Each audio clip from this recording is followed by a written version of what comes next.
but restaurant industry is the one industry that's very hard to make money in, and it's very hard to be successful in as a whole. In a town where students make up a large part of the customer base, business owners are directly impacted by changes in the local economy.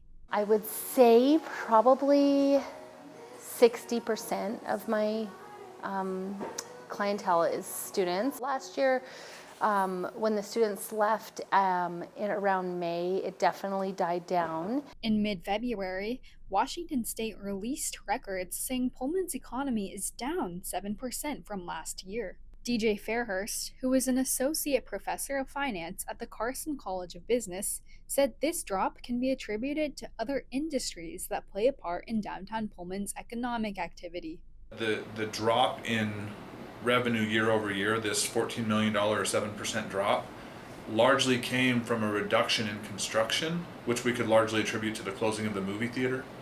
But since then, the cost to own a business downtown has only gone up.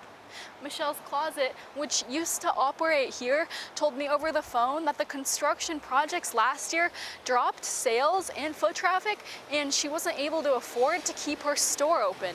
It drastically dropped within the last quarter. And so then all of 2025, it never bounced back. So getting to the end of 2025, we came to the realization that the foot traffic's not coming back downtown. Crystal, who owns a small candle shop, said the construction projects also affected her business. There's less foot traffic, which means less customers for us. Larissa was outgrowing her shop in apartment land and needed a new way to reach her clientele, so she moved downtown.